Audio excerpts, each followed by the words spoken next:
Umdlali wasesiswini we-Orlando Pirates uThandi Mbatha ukholelwa ukuthi isipiliyoni sakhe sokudlala ku-CAF Champions League singamsiza njengoba eyojoyina iBafana Bafana okokuqala ukulungiselela imidlalo yokuhlungela i-African Cup of Nations kaGroup K ka-2025 lapho izobhekana khona ne-Uganda ne-South Sudan. iBafana izodlala ne-Uganda e-Orlando Stadium ngoLwesihlanu ngaphambi kokuthi iye-South Sudan iyobhekana nayo eJuba Stadium ngoSeptember 10. uMbatha-ke wadlalela iSuperSport United ngesizini edlule ku-CAF ngaphambi kokuthi ayojoyina iPirates ebolekisiwe ngoJanuwari osekuphenduka isivumelwano sanomphela. Futhi lo mdlalo oneminyaka engu-24 ubudala usedlalela iPirates emqhudelwaneni wamaklabhu asezingeni eliphezulu e-Afrika njengengxenye yeqembu elahlulwe iDisciples FC ngo-4-0 sekuhlanganisiwe ukuze liqale omunye umhlangano we-Champions League neJwaneng Galaxy. Ngingasho ukuthi kungisizile kakhulu kusho uMbatha ngesipiliyoni sakhe se-Champions League. I-Champions League akulula ukudlala kuyo futhi ngicabanga ukuthi izongisiza ukuya phambili. Ukudlala kukaMbatha maphakathi nenkundla kuPirates kumenze wabizela kuBafana Bafana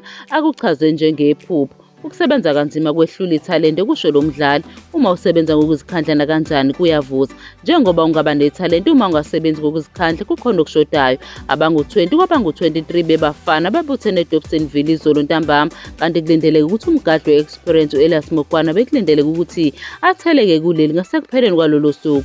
Umqeqeshi weBafana Bafana uHugo Broos uthe kulindeleke ukuthi iqembu libe seliphelele namuhla njengoba Siyabonga Ngezani Zinze Romina noSiphephelo Sithole odabuke ePortugal bedlalela amaqembu abo ngesonto. uMbatha naye ukhonjwa indlela eEurope njengoba kunemibiko eveza ukuthi kunentshisekelo kuCardiff City egijima ku-English Premiership yokufuna lo mdlali. Ngigxile kuPirates ngisanda kuthola inkontileka ngakho-ke konke engikwenzayo ngikwenzela i-Orlando Pirates kusho uMbatha.